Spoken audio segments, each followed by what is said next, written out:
Good evening all of you. स्वागत है आप सभी मित्रों का आज की इस मुलाकात में, चर्चा में। आज जो हमारी बातचीत होगी वो बेहद इंपॉर्टेंट टॉपिक पर है और अमूमन जब भी इस पर क्वेश्चन पूछा जाता है तो उस पर ज्यादातर मैंने देखा है कि क्वेश्चंस के आंसर गलत हो जाते हैं, क्योंकि या तो ये टॉपिक आपने पढ़ा नहीं होता है या तो ये टॉपिक थोड़ा सा ऐसा टफ टॉपिक में से रखा जाता है जिसको कई बार क्या होता है कि कम समय देने की वजह से ये टॉपिक ठीक तरीके से ग्रैब नहीं हो पाता है। तो उस वजह से क्वेश्चन के आंसर एग्जामिनेशन हॉल में कई बार गलत हो जाते हैं। तो बॉन्ड थ्योरम पर हम बातचीत करेंगे। 4 थ्योरम है जो आपके सिलेबस में है, जिस पर हमें चर्चा करनी है। कहां आपको ये मिलेगा? हमारी जो बातचीत हो रही है वो मॉड्यूल डी में हो रही है। मॉड्यूल डी में आपको एक फिक्स्ड इनकम मार्केट मिलेगा जिसमें हम बॉन्ड मार्केट को रखते हैं। तो fixed income market, bond and debt market नाम से आपको ये टॉपिक दिखाई देगा। वहां पर आपको 4 बॉन्ड थ्योरम दिखाई देंगी। इन्हीं चारों बॉन्ड थ्योरम्स पर हमारी आज पूरी चर्चा होनी है। क्लियर है? ये 4 थ्योरम कौन कौन से, यहां पर ये चारों थ्योरम आपको दिखाई दे रहे हैं। लेकिन पहले इन चारों थ्योरम को प्रैक्टिकली हम लोग समझे, बहुत इत्मीनान से समझेंगे। रिलैक्स होकर समझिएगा। टॉपिक थोड़ा सा ऐसा है, अगर आपका कॉमर्स का, इकोनॉमी का बैकग्राउंड नहीं है तो थोड़ी आपको एकाग्रता ज्यादा बना के रखनी होगी ना, क्योंकि यहां से क्वेश्चन पूछा भी निश्चित तौर पर जाता ही है। ठीक है जी, शुरू करें फिर आज की चर्चा। तो बॉन्ड थ्योरम पर हमारी बातचीत होने वाली है। बॉन्ड थ्योरम के पहले कुछ चीजें हमें इसका जो बेसिक है वो समझ लेते हैं ताकि दिक्कत ना हो किसी तरीके की। बेसिक क्या है? सबसे पहले तो आप ये समझो कि बॉन्ड होता क्या है। कुछ भले इंपॉर्टेंट पॉइंट समझ लो। बॉन्ड किसको कहते हैं भैया? देखिए, बॉन्ड क्या है? बॉन्ड एक डेट इंस्ट्रूमेंट होता है। बॉन्ड क्या है? बॉन्ड एक डेट इंस्ट्रूमेंट होता है। डेट इंस्ट्रूमेंट्स का मतलब होता है ये एक ऐसा इंस्ट्रूमेंट है जिसको जारी करके बाजार से ऋण लिया जाता है, डेट लिया जाता है, उधार लिया जाता है। क्लियर होगी इतनी बात भैया? अब बॉन्ड मार्केट में एक शब्द आप सुनते हो, कूपन। क्या सुनते? कूपन। कूपन का मतलब होता है बॉन्ड मार्केट में रेट ऑफ इंटरेस्ट, यानी इंटरेस्ट रेट। तो अगर कहीं पर कूपन लिखा हुआ है तो इसका मतलब उस पर जो रेट ऑफ इंटरेस्ट मिल रहा है ये उसकी बात हो रही है। ठीक है? तो कूपन और रेट ऑफ इंटरेस्ट दोनों बराबर होते हैं। बॉन्ड क्या है? बॉन्ड एक डेट इंस्ट्रूमेंट है जिसको बाजार में जारी किया जाता है बाजार से ऋण लेने के लिए। जो जारी करता है वो डेटर कहलाता है और जो इस बॉन्ड को परचेज करके इसमें इन्वेस्टमेंट करता है, फंड उपलब्ध कराता है, वो क्रेडिटर कहलाता है। बॉन्ड में कूपन क्या होता है? Coupon is equal to interest rate. तो चाहे आप इंटरेस्ट रेट लिखे चाहे कूपन रेट, लेकिन बॉन्ड मार्केट में कूपन रेट लिखा जाता है। तो किसी बॉन्ड पर अगर लिखा जा रहा है कि आपको 8% का कूपन मिल रहा है तो इसका मतलब उस पर रेट ऑफ इंटरेस्ट आपके लिए 8% का। ये बात एकदम से क्लियर हो गई। चलिए कुछ बातें और समझ लेते हैं। तो बॉन्ड में ये दो बेसिक चीजें आपको याद रखना है। अब आते हैं बॉन्ड में जो प्राइसिंग होती है वो कितने प्रकार की प्राइसिंग होती है। बॉन्ड की फेस वैल्यू क्या होती है? कूपन तो मैंने आपको बता ही दिया है। बॉन्ड पे बॉन्ड कितने प्राइस पर बिकता है और बॉन्ड में यील्ड क्या होता है, इस पर हमारी बातचीत होगी। चलो सबसे पहले देखते हैं भैया बॉन्ड में फेस वैल्यू क्या होती है। सबसे पहला कॉन्सेप्ट है बॉन्ड की फेस वैल्यू। फेस वैल्यू का मतलब होता है जो प्राइस उस बॉन्ड पर लिखी गई है। जैसे मान लेते हैं अगर कोई 100 रुपए का बॉन्ड है जिस पर लिखा है कि ये 100 रुपए का बॉन्ड है, उस पर 100 रुपए वैल्यू लिखी हुई है, तो इसकी फेस वैल्यू कहलाता है। जरूरी नहीं है कि बॉन्ड अपनी फेस वैल्यू पर ही बिके, ध्यान से समझिएगा। तो फेस वैल्यू का मतलब होता है जो उस पर कीमत लिखी है। क्लियर है? जो उस पर प्राइस लिखी है वो उसकी फेस वैल्यू कहलाएगा। दूसरा कॉन्सेप्ट होता है बॉन्ड की प्राइस, है ना। दूसरा कॉन्सेप्ट क्या होता है? Bond price. अब देखो प्राइस क्या होता है, बहुत इत्मीनान से आपको समझना है। बॉन्ड प्राइस क्या होता है, ध्यान से समझिएगा। फेस वैल्यू का मतलब होता है जिस प्राइस पर बॉन्ड जारी हुआ है, मतलब जारी होने का मतलब जो प्राइस उस पर लिखी, जारी नहीं, जो प्राइस उस बॉन्ड की फेस पर लिखा है, बॉन्ड पर जो प्राइस लिखी है वो फेस वैल्यू। बॉन्ड प्राइस का मतलब होता है बॉन्ड जिस कीमत पर जारी होगा, ये उसकी बॉन्ड प्राइस होती है। प्राइस के पहले एक कॉन्सेप्ट समझ लेते हैं जो हमने यहां पर लिखा है, कूपन। तो बॉन्ड पर एक कूपन रेट होता है। क्या होता है भैया? कूपन रेट होता है। कूपन रेट का मतलब अभी मैंने आपको बताया इंटरेस्ट रेट। जैसे वो बॉन्ड आपको जारी किया गया है 8% के एनुअल रेट ऑफ इंटरेस्ट पर, तो 8% पर अगर कोई रेट बॉन्ड कोई जारी हो रहा है तो इसका मतलब उस पर रेट ऑफ इंटरेस्ट यानी जो कूपन रेट है वो 8% है। तो कूपन का मतलब इंटरेस्ट रेट। तीसरा जो मैंने अभी आपको बताया जिस पर हमें बात करनी है वो है बॉन्ड प्राइस। अब देखिए बॉन्ड की प्राइस और बॉन्ड की फेस वैल्यू में क्या अंतर होता है। पहले तो आप समझो ये जो कूपन होता है ये हमेशा फेस वैल्यू पर कैलकुलेट होता है। फेस वैल्यू जो उस बॉन्ड की कीमत लिखी हुई है वो फेस वैल्यू, और जो कूपन रेट यानी जो रेट ऑफ इंटरेस्ट है वो उसकी फेस वैल्यू पर ही कैलकुलेट किया जाता है, फेस वैल्यू पर ही होता है। अब अगला है बॉन्ड की प्राइस। अब प्राइस का मतलब होता है वास्तव में वो बॉन्ड कितने में बाजार में बिक रहा है, किस कीमत पर बिक रहा है। तो जिस कीमत पर वो बॉन्ड बिक रहा है वही उसकी प्राइस होगी। अब अगर कोई बॉन्ड, ध्यान समझो, अगर कोई बॉन्ड 100 रुपए का है, यहां पर मैं 3 प्राइस लिख देता हूं, ठीक है बेटा। अगर कोई बॉन्ड भैया 100 रुपए का ही बिक रहा है यानी अपनी फेस वैल्यू पर ही बिक रहा है, अगर इसकी फेस वैल्यू कितनी है 100 रुपए है और ये अगर उसी पर बेचा जा रहा है तो इसका मतलब ये बेचा जा रहा है एट पार वैल्यू पर। किस पर बेचा जा रहा है? एट पार वैल्यू, या इसको हम पार वैल्यू बोलते हैं। अगर अपनी फेस वैल्यू यानी 100 रुपए फेस वैल्यू 100 रुपए पर ही बेचा जा रहा है। लेकिन अगर कोई बॉन्ड अपनी फेस वैल्यू से ज्यादा पर बेचा जा रहा है, यानी अगर इसकी फेस वैल्यू है मान लेते हैं 100 रुपए और ये बेचा जा रहा है 105 रुपए पर, समझिए फेस वैल्यू 100 रुपए है, बेचा जा रहा है 105 रुपए पर, तो इसका मतलब है ये प्रीमियम वैल्यू पर बेचा जा रहा है। किस पर बेचा जा रहा है? ये प्रीमियम वैल्यू पर बेचा जा रहा है। ठीक है, और अगर कोई बॉन्ड अपनी फेस वैल्यू से कम पर बेचा जा रहा है तो ये बेचा जा रहा है डिस्काउंट वैल्यू पर। किस पर बेचा जा रहा है? Discount value. जैसे मान लेते हैं कि अगर कोई बॉन्ड है भैया जो बेचा गया है कितने पर? 100 रुपए उसकी फेस वैल्यू थी, लेकिन वो बेचा गया है केवल और केवल 90 रुपए पर, तो इसका मतलब वो किस प्राइस पर बेचा जा रहा है? वो बेचा जा रहा है डिस्काउंट वैल्यू पर। उम्मीद है इतनी बात समझ में आ गई होगी। ठीक होगी जितनी बात। तो अगर कोई बॉन्ड अपनी फेस वैल्यू पर बेचा जा रहा है तो पार वैल्यू पर है, अपनी फेस वैल्यू से ज्यादा पर, क्योंकि जब बॉन्ड की डिमांड ज्यादा होगी तो बॉन्ड की प्राइस भी बढ़ती है ना, और इसका interest rate market interest rate के साथ विपरीत संबंध भी होता है। तो अगर बॉन्ड अपनी फेस वैल्यू से ज्यादा पर बेचा गया, 100 रुपए का बॉन्ड 105 में बेचा गया तो प्रीमियम वैल्यू पर, 100 रुपए का बॉन्ड 100 ही रुपए में बेचा गया तो पार वैल्यू पर, 100 रुपए का बॉन्ड मान लेते हैं 10% के डिस्काउंट पर बेचा गया यानी 90 रुपए में बेचा गया तो ये डिस्काउंट वैल्यू पर बेचा गया। क्लियर है? और हमेशा याद रखिएगा कूपन रेट यानी रेट ऑफ इंटरेस्ट जो कैलकुलेट होता है वो होता है हमेशा फेस वैल्यू पर। अब आते हैं बॉन्ड में एक बहुत इंपॉर्टेंट कॉन्सेप्ट है जिसको हम कहते हैं बॉन्ड यील्ड। क्या बोलते हैं इसको? हम बॉन्ड यील्ड बोलते हैं। बॉन्ड यील्ड क्या होता है? देखिए कोई भी बॉन्ड जब आप रिडीम करते हैं, रिडीम करने का जैसे बॉन्ड में मान लेते हैं आपने 1 साल तक इन्वेस्टमेंट किया, अब आप अपने बॉन्ड को बेच रहे हैं या बॉन्ड का मैच्योरिटी पीरियड हो गया, अब बॉन्ड का पैसा आपको मिल रहा है, तो वास्तव में अंततः जो आपको उस बॉन्ड पर मिलता है, जो आपको बॉन्ड पर इनकम हुई है वो उसकी यील्ड कहलाती है। अब यील्ड जो होता है वो हमेशा और हमेशा बॉन्ड की प्राइस पर कैलकुलेट होगा। मैं फिर से बात को दोहरा रहा हूं, जो कूपन रेट होता है वो हमेशा कैलकुलेट होता है फेस वैल्यू पर, लेकिन जो बॉन्ड का यील्ड है वो हमेशा कैलकुलेट होता है प्राइस पर।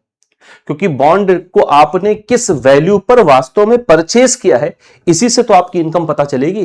बॉन्ड की प्राइस कुछ भी हो, अगर मुझे 100 रुपए की चीज 1000 रुपए में मिली है तो मेरी इनकम बहुत ही कम होगी, निगेटिव चली जाएगी। अगर मैं 100 रुपए की चीज 80 रुपए में खरीद रहा हूं तो मेरी इनकम ज्यादा होगी। तो आपको अंततः क्या मिल रहा है उस बॉन्ड पर इन्वेस्टमेंट करने के बाद, ये उस फेस वैल्यू पर हो, उस पे क्या नाम है उसकी प्राइस पर होगा, ना कि फेस वैल्यू पर। आपने कितना खर्चा किया इस बॉन्ड के को खरीदने के लिए, उससे आपका लाभ निकल के आएगा ना, उससे आपका नुकसान निकल के आएगा ना भैया, उसकी फेस वैल्यू से नहीं। तो बॉन्ड पर जो यील्ड कैलकुलेट होता है वो हमेशा होता है प्राइस पर, लेकिन जो कूपन कैलकुलेट होगा वो हमेशा किस पर होता है? फेस वैल्यू पर। कूपन के कैलकुलेट होने का मतलब फेस वैल्यू पर कूपन दिया जाता है। चलो अब मेरी एक एक बात को समझते चलिएगा भाई। देखो अगर 8% मुझे मिल रहा है और मैंने किसी बॉन्ड के लिए पार वैल्यू पर खरीदा है, यहां पर देख लेते हैं वही चीज है, अगर मैंने पार वैल्यू पर खरीदा यानी 100 रुपए का बॉन्ड अगर मैंने 100 रुपए में खरीदा है तो मुझे 108 रुपए मिलेंगे। जब मैं उसे रिडीम करने जाऊंगा तो 8% का ब्याज मुझे मिलेगा। 100 रुपए का 8% 8 रुपया हुआ, 108 रुपए मुझे मिल जाएगा। क्या ये बात समझ में आ रही है? लेकिन अगर 100 रुपए की चीज को मैंने 105 में खरीदा है, ध्यान समझना, अगर कोई चीज 100 रुपए की है और मैंने 105 में उसे खरीदा हुआ है तो भाई मुझे ब्याज तो मिलना है 8% ना 100 रुपए पर, क्योंकि बॉन्ड किस पर कैलकुलेट, इसका जो कूपन रेट है वो फेस वैल्यू पर कैलकुलेट होगा। तो मैंने कोई चीज 100 रुपए की थी, मुझे मिलना उस पर 8% है, लेकिन खरीदा मैंने उसको 105 में। 100 रुपए की चीज अगर मैंने महंगा खरीदा 5 रुपया देके, जबकि मुझे ब्याज 8% मिला है। 100 रुपए की चीज अगर मैं 100 रुपए में खरीद रहा हूं तो यील्ड मेरा कितना हो जा रहा है? 108 रुपए मुझे मिल रहा है, क्योंकि 100 रुपए की चीज मैंने 100 रुपए में खरीदा, 8% का ब्याज मिल गया। लेकिन मुझे ब्याज 8% मिलना है और खरीद में महंगा रहा हूं, 100 रुपए की चीज में 105 रुपए में खरीद रहा हूं, तो आप इसका यील्ड कैसे निकालेंगे? आपको 8% ही ब्याज मिलना है, लेकिन किस पर मिलना है? 105 रुपए पर आपको 8% का ब्याज मिलना है। तो अगर आपको 105 रुपए पर 8% का ब्याज मिलना है भैया, तो आपका कुल जो यील्ड हो जाएगा वो 7 पॉइंट कितना हो जाएगा? 7.7% होगा। जबकि यहां पर आपको जो यील्ड मिल रहा है वो पूरा पूरा 8% मिल रहा है। क्यों 8% मिल रहा है? क्योंकि 100 रुपए की चीज आप 100 रुपए पर खरीदे हो, लेकिन यहां पर आपको जो यील्ड यानी जो आपको यहां पर ब्याज प्राप्त हो रहा है वो 7.7 नहीं होगा, 800 कितना हो जाएगा आपका? ये 7 पंजे 35, 7.6% के आसपास होगा। कितना होगा? लगभग 7.6% होगा। ठीक है, कितना हो जाएगा 7.6% हो जाएगा, क्योंकि आपने 100 रुपए की चीज को 100 रुपए की चीज को 105 पे खरीदा, ब्याज आपको 8% मिलना है। लेकिन अगर मैं इसी को डिस्काउंट वैल्यू पर खरीदूं, यानी अगर मैं 100 रुपए की चीज को 90 रुपए में खरीदूं, तो यील्ड आपका कैसे निकलेगा, 90 अपॉन कितना हो जाएगा आप, हाँ 8% पर अगर परचेज कर रहे हैं तो आपका यील्ड इस पे कैसे निकलेगा बेटा, 8% मिल रहा है, लेकिन आपने खरीदा कितने में, 90 रुपए में, तो आपको जो यील्ड मिलेगा वो लगभग मिल जाएगा 800 9 72 8.8% के आसपास आ जाएगा। क्लियर, क्योंकि आपने 100 रुपए की चीज को 90 रुपए में परचेज किया है, अब मिल रहा है आपको 8% का ब्याज, लेकिन आपको जो वस्तु 100 रुपए की चीज थी वो आपने 90 रुपए में परचेज किया, तो आपको जो अंततः यील्ड मिलेगा वो 8.8% मिल रहा है। अगर उसी पे खरीद रहे हो तो आपको 8% का मिल रहा है, लेकिन अगर उसी चीज को आप 5 रुपया महंगा परचेज कर रहे हो, 105 पे परचेज करो, तो आपका यील्ड कितना हो जा रहा है, 7.6% हो जा रहा है। तो मुझे उम्मीद है कि आपको फेस वैल्यू क्या होती है, कूपन रेट क्या होता है, बॉन्ड की प्राइस बॉन्ड क्या होता है और यील्ड क्या है, ये बात क्लियर है। फेस वैल्यू जो उसके फेस पर लिखी है, जो उसकी कीमत है, बॉन्ड पे जो कूपन रेट यानी जो रेट ऑफ इंटरेस्ट होता है वो फेस वैल्यू पर मिलेगा। बॉन्ड की प्राइस वास्तव में बॉन्ड कितने में बेचा गया, अगर बॉन्ड की डिमांड बहुत ज्यादा है तो प्रीमियम वैल्यू पर बेचा जाता है, या उसी कीमत पर बेचा जा रहा है तो पार वैल्यू कहते हैं, या अगर वो डिस्काउंट वैल्यू पर बेचा जाएगा तो उसको डिस्काउंट वैल्यू कहते हैं। जो यील्ड प्राप्त होता है, आपको जो वास्तव में कितना रेट ऑफ इंटरेस्ट अंततः प्राप्त होगा वो डिपेंड करता है प्राइस पर, क्योंकि आपने जो प्राइस वास्तव में पे की है उसी पर तो आप अपना लाभ निकालोगे, क्योंकि आपकी जेब से गया उतना ही है। तो अगर आपको 100 रुपए की चीज 100 रुपए में मिल रहा है और 8 रुपए का ब्याज मिल रहा है तो 8% का ब्याज मिला। 100 रुपए की चीज अगर आपको 105 रुपए में मिल रही है और 8% का उस पर ब्याज मिल रहा है, तो उस पर वास्तव में जो आपको इफेक्टिव रेट ऑफ इंटरेस्ट होगा लास्ट में वो आपके लिए 7.6% हो जाएगा, ये 8.8% हो जाएगा।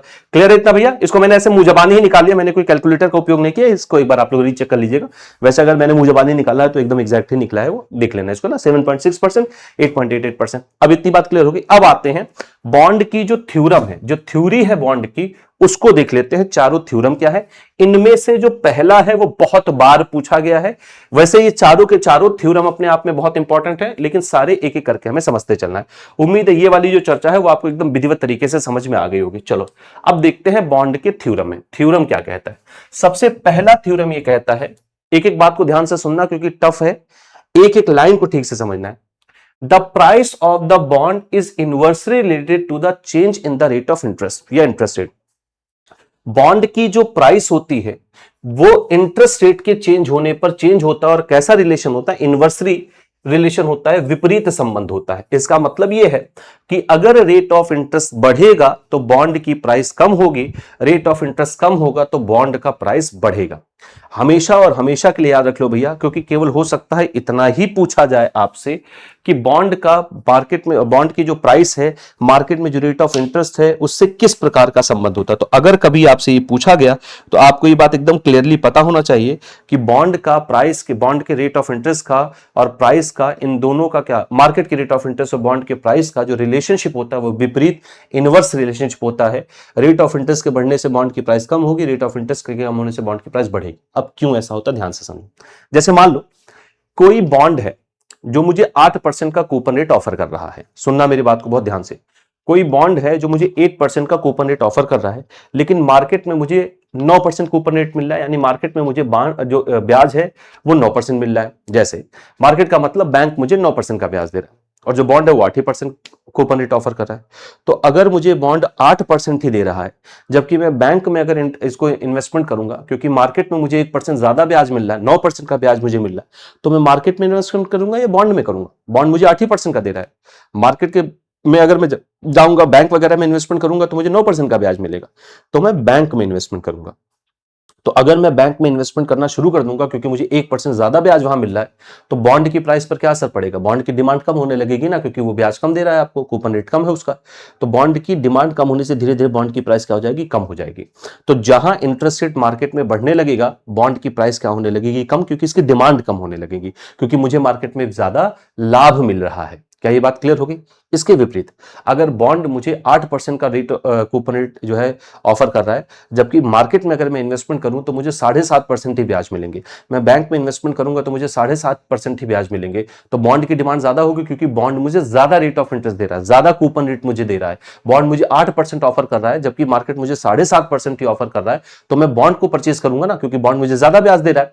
तो अगर बॉन्ड मुझे ज्यादा ब्याज दे रहा है तो मैं बॉन्ड की डिमांड ज्यादा करूंगा, बॉन्ड की डिमांड में ज्यादा करूंगा तो बॉन्ड की प्राइस क्या होने लगेगी? बढ़ने लगेगी। तो मार्केट में रेट ऑफ इंटरेस्ट जितना कम होने लगेगा, बॉन्ड की प्राइस उतनी ज्यादा बढ़ेगी, क्योंकि बॉन्ड की डिमांड बढ़ेगी, क्योंकि बॉन्ड हमें ज्यादा फायदा देगा। मार्केट में रेट ऑफ इंटरेस्ट जितना ज्यादा होगा, बॉन्ड उससे कम देने लगेगा, तो बॉन्ड की डिमांड कम होगी, बॉन्ड की प्राइस भी क्या होने लगेगी, कम होने लगेगी। तो पहला थ्योरम कहता है कि रेट ऑफ इंटरेस्ट में अगर चेंज होगा तो बॉन्ड की प्राइस में भी चेंज आएगा, लेकिन ये इनवर्सली रिलेटेड होते हैं, एक दूसरे के विपरीत। एक बढ़ेगा, रेट ऑफ इंटरेस्ट बढ़ेगा तो प्राइस कम होगी, रेट ऑफ इंटरेस्ट कम होगा तो प्राइस बढ़ जाएगी। क्लियर है इतनी बात? अब चलो दूसरा थ्योरम देखो भैया। दूसरा देखो, पहला, तीसरा और चौथा, ये सारे थ्योरम जो आपके लिए है बेटा वो आसान है। दूसरे वाले थ्योरम बाबू आपको बहुत ध्यान से सुनना है। दूसरा वाला जो थ्योरम है ये थोड़ा सा कठिन, ये भी नहीं है, बस थोड़ा सा ध्यान ज्यादा देना है। पहले वाले थ्योरम अगर समझ में आ गया तो दूसरे वाले पर इत्मीनान से आते हैं। देखिए, पहली बात तो पहला वाला थ्योरम ही दूसरे वाले थ्योरम में शामिल है, लेकिन बात थोड़ी सी आपको अलग से समझनी पड़ेगी। मैं ये मान के चल रहा हूं कि अभी तक हमारी जितनी बात हुई है, जैसे इस पर हमारी चर्चा हुई, फेस वैल्यू क्या है, कूपन रेट क्या है, बॉन्ड की प्राइस क्या होती है, जितने में बॉन्ड वास्तव में बिकता है या आपने खरीदा है वो बॉन्ड की प्राइस है, और बॉन्ड की यील्ड जो होती है वो इस प्राइस पर निकलती है। पहला थ्योरम हम लोगों ने समझा, बॉन्ड में जो प्राइस होती है वो मार्केट के इंटरेस्ट रेट पे इनवर्सली रिलेटेड होती है, विपरीत होती है। रेट ऑफ इंटरेस्ट बढ़ेगा, बॉन्ड की प्राइस कम होगी, रेट ऑफ इंटरेस्ट कम होगा, बॉन्ड की प्राइस बढ़ेगी। थ्योरम दूसरा समझो, ये जो यहां तक की चर्चा है वो तो पहला वाला ही थ्योरम है, लेकिन इसका इंपैक्ट मार्केट में क्या पड़ेगा, ये है सेकंड थ्योरम। क्या है? The increase in the price of the bond. अगर बॉन्ड की प्राइस इंक्रीज होगी, कब? When the interest rate goes down, जब रेट ऑफ इंटरेस्ट नीचे जाएगा। यही तो पढ़ा है हमने। बॉन्ड की प्राइस बढ़ेगी कब? जब रेट ऑफ इंटरेस्ट नीचे जाएगा, बाई अ सर्टेन परसेंटेज। जब एक सर्टेन परसेंटेज से रेट ऑफ इंटरेस्ट नीचे जाएगा तो बॉन्ड की प्राइस बढ़ेगी, लेकिन is greater than the decrease in its price when the rate of interest grows up by the same percentage। यहां से आपको ध्यान देना, is greater than, ये लेकिन ये ज्यादा होगा किससे? the decrease in its price। जब प्राइस में डिक्रीज होगा, कब? जब रेट ऑफ इंटरेस्ट आपका क्या होगा? बढ़ेगा। तो जब रेट ऑफ इंटरेस्ट बढ़ेगा, ध्यान से सुनना, जब रेट ऑफ इंटरेस्ट बढ़ेगा तो प्राइस कम होगी, है ना। When the interest rate goes up by the same percentage, तो जब रेट ऑफ इंटरेस्ट बढ़ेगा तो प्राइस क्या हो जाएगी? कम हो जाएगी। लेकिन जब रेट ऑफ इंटरेस्ट कम होगा तो प्राइस बढ़ेगी। लेकिन यहां पर जो अंतर है उसमें क्या ग्रेटर है आपको ये समझना है। देखो, मैं फिर से पढ़ रहा हूं, the increase in the price of the bond. Bond की प्राइस बढ़ती है when the interest rate goes down by a certain percentage, जब रेट ऑफ इंटरेस्ट एक सर्टेन परसेंटेज से नीचे जाएगा। अब ये होगा इज ग्रेटर देन, ये ज्यादा होगा, इसका प्रभाव ज्यादा होगा, is greater than the decrease in its price, इसकी प्राइस कम होगी when the rate of interest goes up by the same percentage, जब रेट ऑफ इंटरेस्ट बढ़ेगा। अब ध्यान से समझो मैं क्या कहना चाह रहा हूं। यहां पर एक पेज ले लेते हैं, आपको बताते हैं। देखिए, मान लेते हैं एक बॉन्ड है जिसकी जो फेस वैल्यू है वो मान लेते हैं 100 रुपए, और पार वैल्यू पर ही बेचा जा रहा है। दो कंडीशन, इसकी भी फेस वैल्यू कितनी है? 100 रुपए। बहुत इत्मीनान से एक बात को आप समझते चलिएगा, ठीक हो गई जितनी बात। इस बॉन्ड पे जो कूपन रेट मिल रहा है, कूपन रेट जो मिल रहा है वो मान लेते हैं 8% है। इस पर भी जो कूपन रेट मिल रहा है वो मान लेते हैं 8% है। दोनों पर कूपन रेट 8% है, ध्यान समझिएगा। लेकिन अब ध्यान से समझना, लेकिन यहां पर जो मार्केट रेट है, यहां पर जो मार्केट रेट है वो बढ़ गया। मार्केट रेट क्या है? बढ़ गया। मान लेते हैं मार्केट रेट यहां पर ये 8% है, कूपन रेट, बॉन्ड पर जो कूपन रेट है वो 8% है, मार्केट रेट यहां पर बढ़ के हो गया 10%। तो अगर रेट ऑफ इंटरेस्ट बढ़ेगा, ध्यान सुनना, अगर रेट ऑफ इंटरेस्ट बढ़ेगा तो बॉन्ड की प्राइस कम होगी, क्योंकि बॉन्ड पर 8% का कूपन मिल रहा है, मार्केट रेट हमें 10% मिल रहा है, तो बॉन्ड की प्राइस कम होगी। कम होके ये क्या हो गया? 98 रुपया हो गया। क्लियर? 98% लिख रहे हैं, 98 रुपए हो गए। इसकी प्राइस कितनी होगी? 98 रुपए होगी। तो एक सर्टेन परसेंटेज से ये बॉन्ड की प्राइस कम हुई, क्योंकि एक सर्टेन परसेंटेज से आपका बॉन्ड का प्राइस बढ़ गया। अब यहां पर देखो, दोनों को ध्यान समझना। अब यहां पर कूपन रेट दोनों का बराबर है, लेकिन यहां पर जो मार्केट रेट है, ध्यान से सुनना, यहां मार्केट रेट क्या था बेटा? 10% बढ़ गया था, तो प्राइस इसकी कम हो गई थी। लेकिन यहां पर मार्केट रेट क्या है? बढ़ने की बजाय कम हो गया। यहां पर मार्केट रेट, एक एक बात को ध्यान से सुनना, यहां पर मार्केट रेट 2% वहां बढ़ा तो 2% यहां कम हो गया, यानी 6% हो गया। तो जो बॉन्ड की, जो आपका बॉन्ड का प्राइस है, जो बॉन्ड का प्राइस है वो बढ़ के हो गया 105 रुपए। यहां पर जो बॉन्ड का प्राइस था वो घट के कितना हो गया था? 98 रुपए हो गया था। दूसरा वाला थ्योरम बहुत इंपॉर्टेंट है, ध्यान से सुनना, मैं फिर से समझा रहा हूं। दोनों की फेस वैल्यू बराबर है, दोनों में कूपन रेट बराबर है। ठीक हो गया। यहां मार्केट रेट जैसे ही बढ़ा 8% से बढ़ के 10% हो गया, यहां +2% जैसे ही मार्केट रेट बढ़ा, आपकी जब मार्केट में रेट ऑफ इंटरेस्ट बढ़ेगा, बॉन्ड आपका कम आपको दे रहा है पैसा, इसलिए बॉन्ड की डिमांड कम हो जाएगी, इसलिए बॉन्ड का रेट कम होकर कितना हो गया, प्राइस कम हो गया, 98 रुपए हो गया। इधर क्या हुआ, आपका मार्केट रेट क्या हुआ, -2% गया।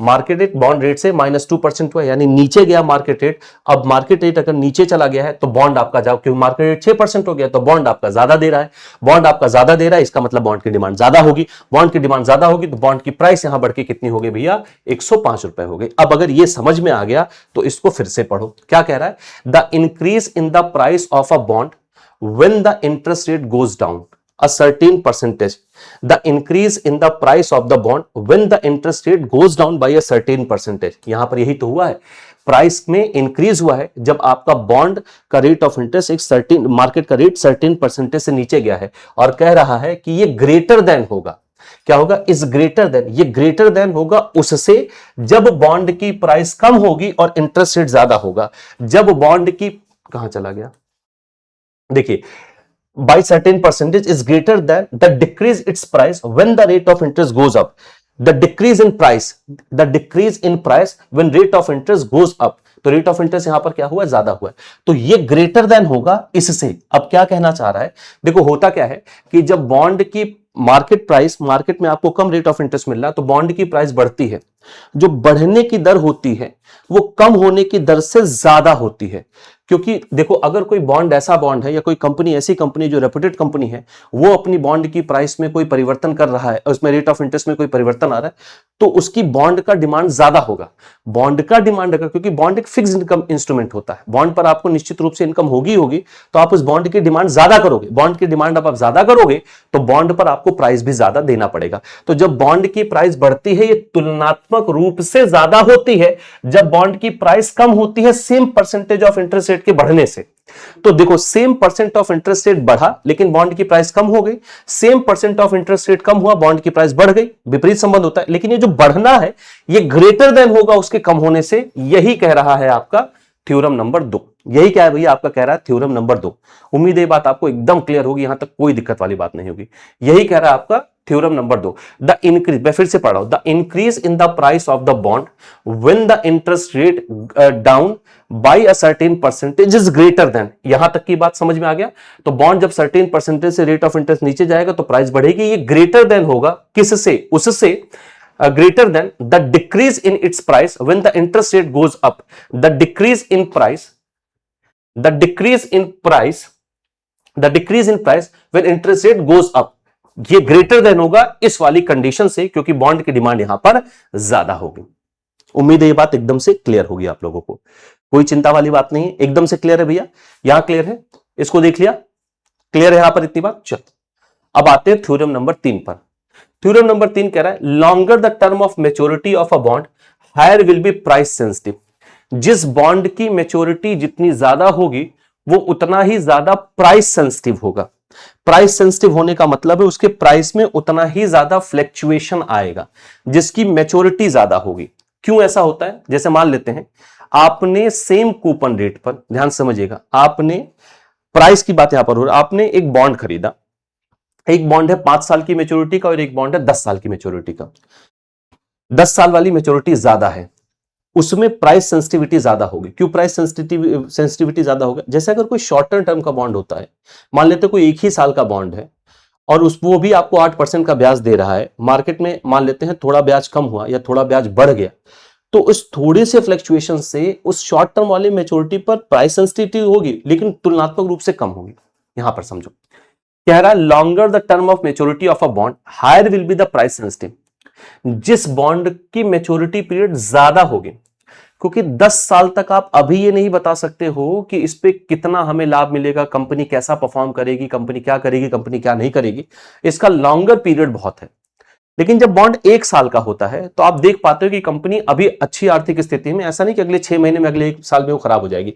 प्राइस सेंसिटिविटी हर बॉन्ड में होता है, लेकिन जो लॉन्गर पीरियड का बॉन्ड होता है उसमें प्राइस सेंसिटिविटी ज्यादा होती है। क्यों ज्यादा होती है? क्योंकि इस पर आपको लंबे समय तक देखना होगा कि ये इसके रेट ऑफ इंटरेस्ट का क्या इंपैक्ट पड़ेगा, क्योंकि मार्केट में इस 10 साल में कई बार rate of interest ups and down होंगे, तो इसकी प्राइस में कई बार चेंज देखने को मिलेगा, इसलिए प्राइस सेंसिटिविटी इसमें ज्यादा होगा तुलनात्मक रूप से जो बॉन्ड कम टाइम के होते हैं। जैसे मान लेते हैं अगर कोई बॉन्ड आप 6 ही महीने का ले रहे हो, तो ऐसा नहीं होता है कि बॉन्ड में जो रेट ऑफ इंटरेस्ट होता है वो हर महीने अनाउंस हो रहा है। भाई आरबीआई ने अगर अपने 2-3 रेपो रेट को वैसे ही रखा, उसमें कोई चेंज नहीं किया, तो बैंक भी अपने रेट ऑफ इंटरेस्ट को चेंज नहीं करेंगे। तो और बॉन्ड भी बहुत शॉर्ट टर्म का है, तो बॉन्ड अगर कम समय का है उस दौरान रेट ऑफ इंटरेस्ट बहुत मिनिमम चेंज होते हैं, बहुत ज्यादा बार ये फ्लक्चुएशन बहुत ज्यादा नहीं होता, फ्रीक्वेंसी बहुत ज्यादा नहीं होती, तो उसमें प्राइस सेंसिटिविटी भी तो कम होगी। लेकिन लॉन्गर मैच्योरिटी पीरियड के बॉन्ड में प्राइस सेंसिटिविटी इसलिए ज्यादा होती है क्योंकि इसमें भी नंबर ऑफ टाइम जो है रेट ऑफ इंटरेस्ट मार्केट में चेंज होंगे, हो सकता है ज्यादा उसमें चेंज है, तो प्राइस सेंसिटिविटी लॉन्गर मैच्योरिटी वाले बॉन्ड में ज्यादा होता है। अगला है between two bonds of the same maturity but different coupon. दो बॉन्ड है जिनकी मैच्योरिटी सेम है, मतलब यहां पर ले लेते हैं दो बॉन्ड है जिनमें 5 साल की ही मैच्योरिटी है, 5 ईयर की इनकी भी मैच्योरिटी, 5 ईयर की इनकी मैच्योरिटी, लेकिन एक में कूपन रेट है, एक में कूपन है 8% का और एक में कूपन रेट है मान लेते हैं 12% का। दोनों में मैच्योरिटी सेम है, कूपन रेट अलग अलग है। Between two bonds of the same maturity but different coupon. अब जो बॉन्ड लोअर कूपन वाला होगा उसमें प्राइस सेंसिटिविटी ज्यादा देखी जाएगी, जबकि हायर कूपन की तुलना में। अब इसको कैसे समझते हैं, चलो मैं इसको आपको बना के विधिवत समझाई दे रहा हूं, इसके लिए भी एक पेज ले लेते हैं। तीसरा वाला समझ में आ गया है, लॉन्गर मैच्योरिटी पीरियड का बॉन्ड होगा तो उसमें प्राइस सेंसिटिविटी इसलिए ज्यादा होगी क्योंकि लंबे समय तक उसमें प्राइस जो इंटरेस्ट रेट है वो फ्लक्चुएशन होगा। लेकिन शॉर्ट टर्म में जरूरी नहीं कि मार्केट के रेट में बहुत ज्यादा फ्लक्चुएशन है या बार बार फ्लक्चुएशन है, ऐसा शॉर्ट टर्म में नहीं होता है। तो इसलिए जो शॉर्ट टर्म का मैच्योरिटी पीरियड का बॉन्ड होगा उसमें प्राइस सेंसिटिविटी कम होगी लॉन्ग टर्म की तुलना में, लॉन्ग टर्म मैच्योरिटी वाले ज्यादा होते हैं। चौथा थ्योरम ये कह रहा है कि अगर सेम मैच्योरिटी पीरियड है, मान लेते हैं हमारे पास दो बॉन्ड है, एक है बॉन्ड ए और एक है हमारे पास बॉन्ड बी, दो कैटेगरी का बॉन्ड है, दोनों का मैच्योरिटी सेम है, इसकी भी मैच्योरिटी 5 साल है, इसकी भी मैच्योरिटी कितनी है भैया 5 ही साल है, लेकिन इसमें जो कूपन रेट है, इसमें जो कूपन है वो मान लेते हैं मिल रहा है 7% का, इसमें जो कूपन है वो मान लेते हैं मिल रहा है 9% का। जो लोअर रेट ऑफ इंटरेस्ट होगा, मतलब जो लोअर कूपन रेट होगा, इसमें प्राइस सेंसिटिविटी ज्यादा होगी, ये प्राइस सेंसिटिव ज्यादा होगा। क्यों ज्यादा होगा, ध्यान से समझते हैं, बहुत इत्मीनान समझिए। जैसे मान लेते हैं कि अगर इसमें 7% का रेट ऑफ इंटरेस्ट है और मार्केट में कितना चल रहा है, मार्केट में मान लेते हैं चल रहा है, मार्केट में मान लेते हैं चल रहा है 6.5% का, ठीक है। अब ये अगर केवल 1% बढ़ गया तो इससे ज्यादा हो जाएगा, और इससे ज्यादा हो जाएगा तो बॉन्ड की डिमांड कम हो जाएगी क्योंकि बॉन्ड हमें कम दे रहा होगा। क्लियर हो गई? और अगर तो ये क्योंकि मार्केट रेट से इसका गैप बहुत कम है, मार्केट रेट से इसका गैप कम है, और जैसे अगर मान लेते हैं इसको 9% ना लेके इसको मान ले 11% है, तो जितना ज्यादा मार्केट, जितना ज्यादा कूपन रेट होगा, अब जैसे मान लेते हैं मार्केट में आज 6.5% है और इस बॉन्ड पे जो कूपन रेट मिल रहा है वो 7% का मिल रहा है, तो गैप कितना है, बहुत थोड़ा सा ही गैप है ना। अगर ये 1% भी बढ़ा तो इससे ज्यादा हो गया, अगर ये 1% भी बढ़ा तो इससे ज्यादा हो गया, और अगर इससे ज्यादा हो गया तो आप मार्केट में इन्वेस्टमेंट करना शुरू कर दोगे। बॉन्ड में कम क्यों करोगे, क्योंकि बॉन्ड हमें कम दे रहा है, इससे बॉन्ड में नहीं करेंगे और बॉन्ड की डिमांड कम होगी, बॉन्ड की प्राइस कम हो जाएगी। तो प्राइस सेंसिटिविटी किसमें ज्यादा दिख रही है आपको, जिसमें कूपन रेट कम है उस पर प्राइस सेंसिटिविटी ज्यादा होगी क्योंकि गैप बहुत कम है। लेकिन अब यहां पर देख लो भैया, अगर ये 1% बढ़ा दे तो भी आपको बॉन्ड ज्यादा दे रहा है, 2% बढ़ा दें तो भी बॉन्ड आपको ज्यादा दे रहा है। यानी अगर इनमें यहां पर बहुत ज्यादा फ्लक्चुएशन आएगा तो ही ये इसके आसपास पहुंचेगा, क्योंकि ये बहुत ज्यादा आपको दे रहा है। मान लो ये 10% दे रहा है तब भी 3.5% का गैप है, मान लो ये 9% दे रहा है तो भी आपको यहां पर 2.5% का गैप देखने को मिला, और 2.5% रेट ऑफ इंटरेस्ट इतनी तेजी से नहीं चेंज हो जाता है। तो अगर ये 1% बढ़ाएंगे तो भी इस पर कोई फर्क नहीं पड़ेगा, 2% बढ़ाएंगे तो भी इस पर कोई फर्क नहीं पड़ेगा, 2.5% से ज्यादा जब ये बढ़ेगा तब कहीं इससे ऊपर निकलेगा, तब इसकी प्राइस में कोई चेंज आएगा। तो बॉन्ड जिसमें कूपन रेट ज्यादा होता है उसमें प्राइस सेंसिटिविटी कम होती है, बॉन्ड जिसमें कूपन रेट कम होता है उसमें प्राइस सेंसिटिविटी ज्यादा होती है अगर मैच्योरिटी रेट दोनों का सेम हो, मतलब मैच्योरिटी अगर दोनों की सेम हो। यहां पर वही बात लिखी गई है कि जिसमें मैच्योरिटी सेम है, अगर यहां पर देखो बेटा, मैच्योरिटी अगर आपकी सेम है, यहां पर between two bonds of same maturity but different coupon rate, अलग अलग कूपन रेट है, same maturity, the bond with the lower coupon, जो बॉन्ड कम कूपन रेट में है, एक्सपीरियंस मोर प्राइस सेंसिटिविटी, ज्यादा प्राइस, क्योंकि गैप बहुत कम है वहां पर, लेकिन अगर हायर कूपन रेट होगा तो उसमें प्राइस सेंसिटिविटी उतनी ज्यादा आपको देखने को नहीं मिलेगी, वही यहां पर बताया गया है। तो theorem number 1, theorem number 2, theorem number 3, 4 ये सब आप लोगों ने विधिवत देख लिया है। बाकी इन सबकी सूचना जानकारी मैं आपको लगातार देता रहता हूं। कुछ भी और अगर आपको मुझसे पूछना है, जानना है, तो आप इस क्यूआर कोड को स्कैन करके आप इस टेलीग्राम ग्रुप से जुड़ सकते हैं, ताकि आपको सारी सूचनाएं मिलती रहें। टेलीग्राम ग्रुप से जुड़ने के लिए आप टेलीग्राम पर आशीष सर जेआईबी सीआईबी एग्जाम्स इस को आप सिंपली सर्च करें टेलीग्राम पर, इस माध्यम से भी आप विधिवत तरीके से जुड़ सकते हैं। ठीक है, जितनी बात, तो आज के लिए इतनी ही चर्चा रखते हैं मित्रों। कल आपसे एक नए टॉपिक पर मुलाकात होगी। ये टॉपिक बहुत इंपॉर्टेंट है, गंभीर है, इसको 1-2 बार देख लीजिएगा, एकदम क्लियर हो जाएगा, कोई दिक्कत नहीं होगी। बहुत बहुत धन्यवाद, थैंक्स अ लॉट।